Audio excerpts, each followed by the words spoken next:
नमस्कार। आज बात भारतीय राजनीति से ही करते हैं। भारत में कई सारी चीज़ें एक साथ घट रही हैं। पहलवानों के आंदोलन चल रहे थे, जिसको फिलहाल पहलवानों ने स्थगित किया है। गृह मंत्री से मुलाकात की, खेल मंत्री से मुलाकात की, और उसके बाद जो उनका कहना है, जो उनका दबाव है ब्रजभूषण सिंह को गिरफ्तार करने की, उस पर सरकार ने कहा है कि 15 जून तक फैसला होगा कि उन पर जो भी कार्रवाई चल रही है पुलिस की, उसके परिणाम आ जाने चाहिए। ये खबरें चल रही हैं और भी बहुत सारी चीज़ें हैं देश में जो घट रही हैं लगातार।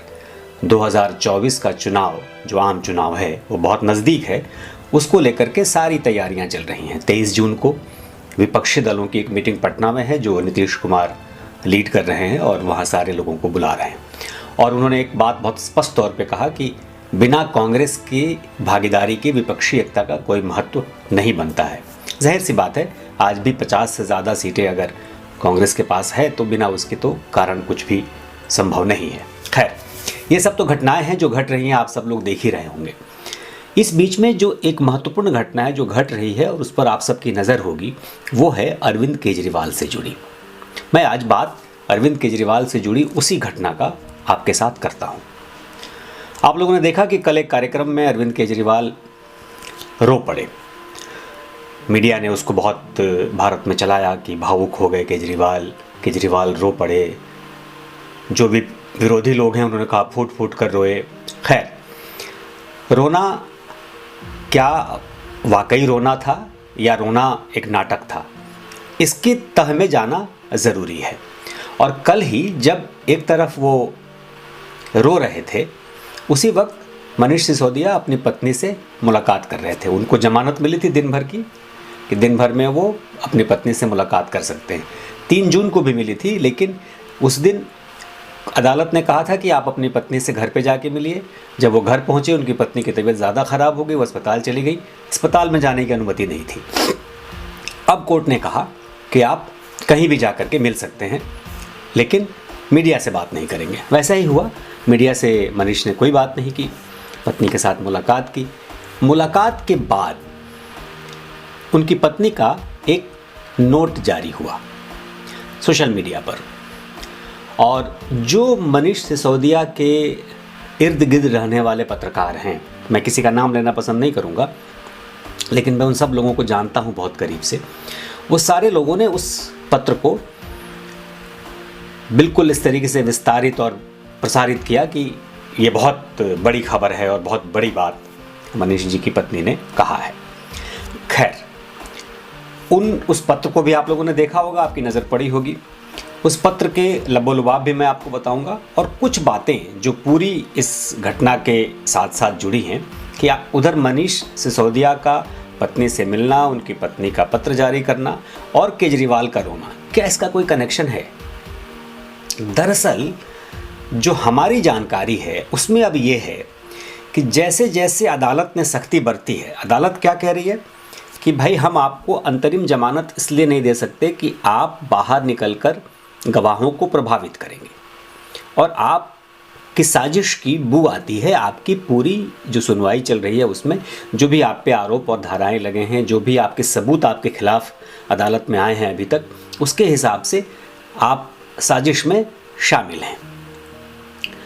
तो ये डर, मनीष के अंदर रहने का डर या मनीष के कुछ भेद खोल देने का डर, अब अरविंद केजरीवाल को ज़्यादा सताने लगा है।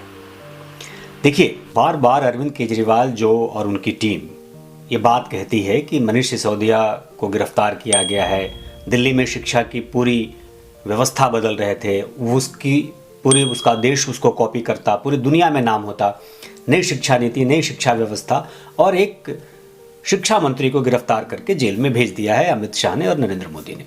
ये बात आम आदमी पार्टी और उसके नेताओं के द्वारा बार बार कही जाती है। दरअसल शिक्षा मंत्री को गिरफ्तार नहीं किया गया है, गिरफ्तार किया गया है शराब मंत्री को। शराब घोटाले के आरोप में शराब मंत्री को गिरफ्तार किया गया है। अब आपने सारे मंत्रालय उस आदमी को दे रखे हैं, तो एक मंत्रालय में अच्छा काम कर भी रहा होगा, लेकिन दूसरे मंत्रालय में खराब काम करने के लिए या गलत करने के लिए या गुनाह करने के लिए गिरफ्तारी तो होगी। हालांकि मैं अभी ये नहीं कह रहा कि वो उनका गुनाह साबित हो गया है। बावजूद इसके भाई, अगर अदालत को ये लग रहा है कि पहली नज़र में आपके गुनाह इतने हैं, आप पर जो आरोप लग रहे हैं वो इतने गंभीर हैं कि आपको अंतरिम जमानत नहीं दी जा सकती, इसका मतलब है कि मामला गंभीर है। खैर, अब इसको जरा ठीक से समझिए कि एक तरफ मैं बार बार कह रहा हूँ मनीष का बाहर आना, मनीष का अपनी पत्नी से मिलना, और दूसरी तरफ अरविंद केजरीवाल का अचानक से किसी कार्यक्रम में रो देना। इसके कनेक्शंस हैं, आप समझिए इस बात को। भाई, आजकल अरविंद केजरीवाल क्या कर रहे हैं? पूरे देश में घूम रहे हैं, सारी विपक्षी पार्टियों के पास जा रहे हैं, उन सभी दलों के पास अरविंद केजरीवाल जा रहे हैं जिनको अभी तक की राजनीति में वो चोर, भ्रष्ट, दलाल, करप्ट, जो भी मतलब जितनी भी राजनीति में जितनी गालियां हो सकती हैं वो सब अरविंद केजरीवाल उन सब लोगों को देते रहे हैं और उन सब के दरवाजे पर दस्तक अभी दे रहे हैं। क्यों?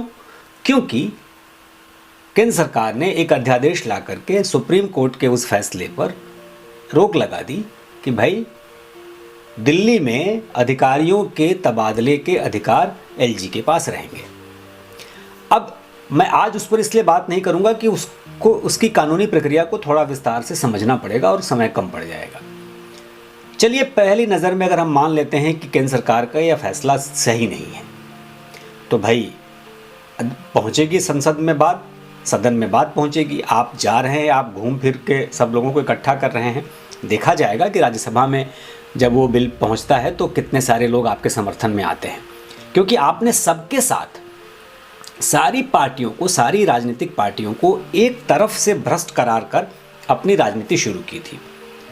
और आज वो पार्टियां अगर आपको एंटरटेन भी कर रही हैं तो आपके लिए बड़ी बात है भाई, क्योंकि वो चाहें तो वो पार्टियां आपको एंटरटेन नहीं करें, लेकिन चूंकि राजनीति ऐसी है कि विपक्ष की जो पूरी राजनीति है वो मोदी विरोध पर आकर टिकी है, तो मोदी के खिलाफ राजनीति करने के लिए वो सारी पार्टियां एकजुट हो रही हैं।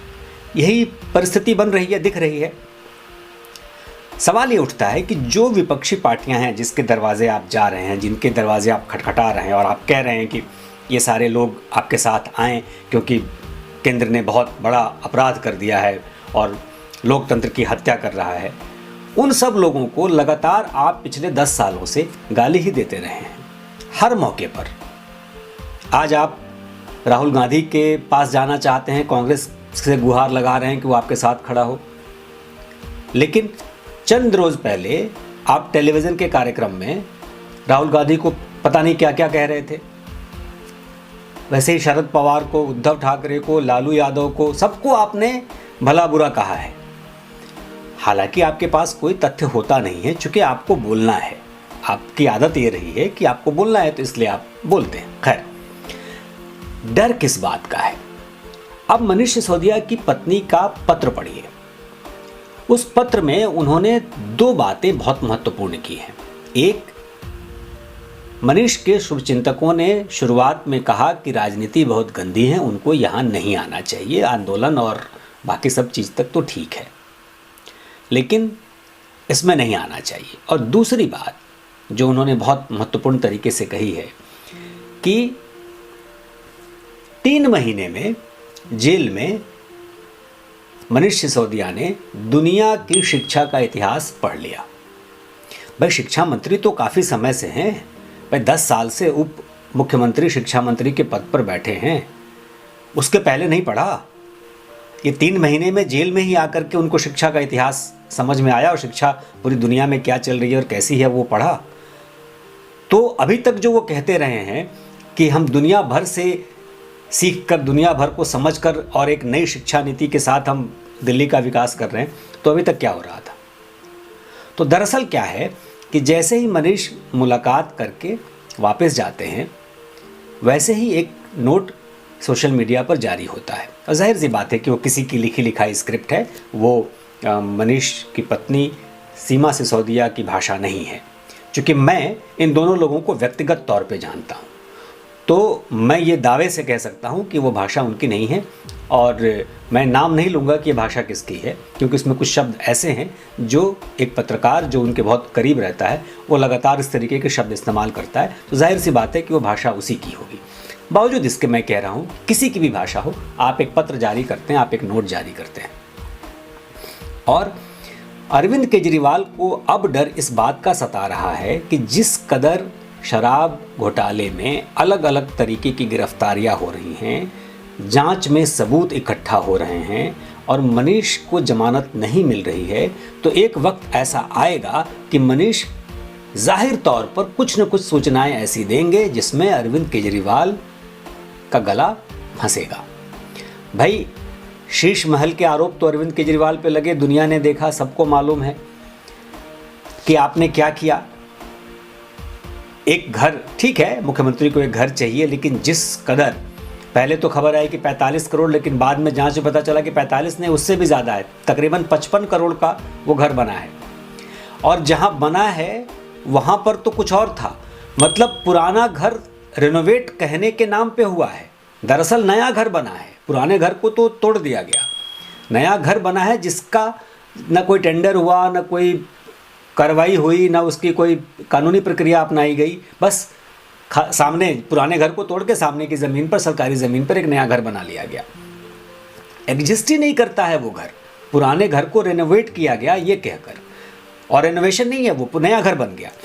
तो इस कदर के भ्रष्टाचार में जब आप लिप्त होंगे, तो सिर्फ इसलिए कि आप कई जगह हस्ताक्षर नहीं करते हैं या हस्ताक्षर से बचने के लिए आपने कोई पद, कोई मंत्रालय अपने पास नहीं रखा है, आप बचे रह जाएंगे, ऐसा नहीं है।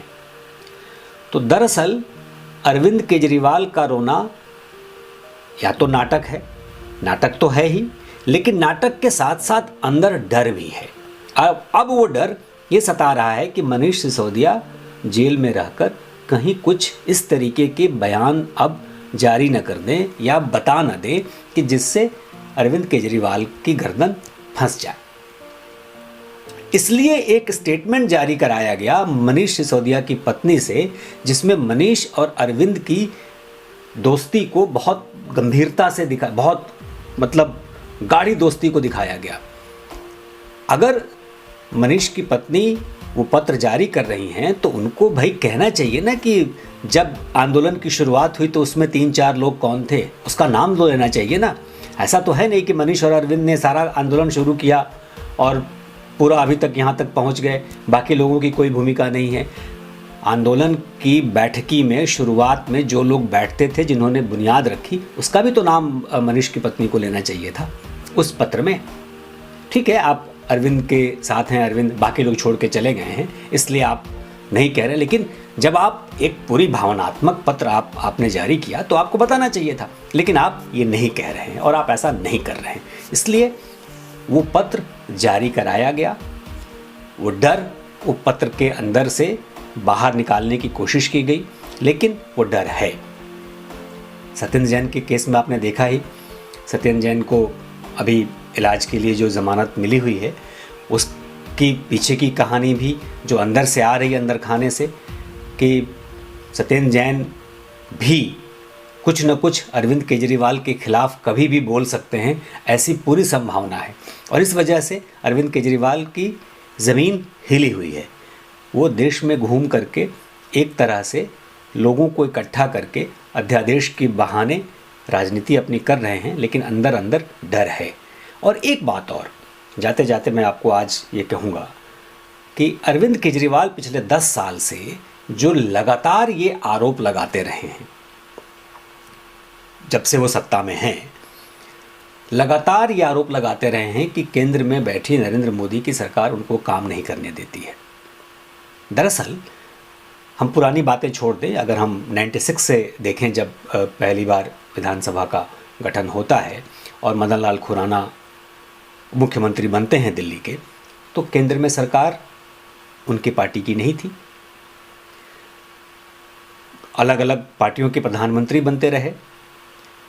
फिर जब शीला दीक्षित मुख्यमंत्री रहीं तो तकरीबन 6 साल तक वो अटल बिहारी वाजपेयी की सरकार के साथ बनी रहीं, उनको तो समस्या नहीं हुई। ठीक है, उसके बाद मनमोहन सिंह की सरकार आई, लेकिन उन 5-6 सालों में तो उनको कोई समस्या नहीं हुई। समस्याएं होती होंगी थोड़ी बहुत, लेकिन जिस किस्म से सारी समस्या अरविंद केजरीवाल को होती है या उनकी पार्टी को होती है, वो बाकियों को क्यों नहीं हुई दिल्ली में? दरअसल काम नहीं करना हो, फ्री की रेवड़ी बांटनी हो और देश को तोड़ने की राजनीति करनी हो, उसमें अरविंद केजरीवाल का कोई सानी नहीं है। तो अब रोने भर से काम चलेगा नहीं। अब तीसरे व्यक्ति किसी न किसी की तो जेल में जाने की बारी है ही, मतलब कोर टीम में। बाकी तो आपकी पार्टी तो ऐतिहासिक पार्टी है, जिसमें पिछले 10 सालों में जितने लोग आपकी पार्टी से जेल गए हैं, मंत्री विधायक, उतना तो इतिहास में कभी कोई किसी पार्टी से नहीं गए। तो आपका डर दिखता है, लेकिन इस डर से अब आप बच नहीं पाएंगे। तो अरविंद केजरीवाल की राजनीति स्पष्ट तौर पे दिख रही है कि डर उनके अंदर समा चुका है, और डर ये है कि मनीष सिसोदिया कहीं कहीं किसी वजह से दबाव में, परिवार की वजह से या परिवार के दबाव में या अपनी परेशानियों से अब अंदर खाने की बातें बताने न लगे, क्योंकि मुख्य आरोपी तो अरविंद केजरीवाल ही हैं। क्योंकि सिर्फ हस्ताक्षर नहीं करने भर से बचना अब मुमकिन नहीं लगता। फिर मिलेंगे, बात करेंगे कुछ और मुद्दों पर। तब तक के लिए नमस्कार।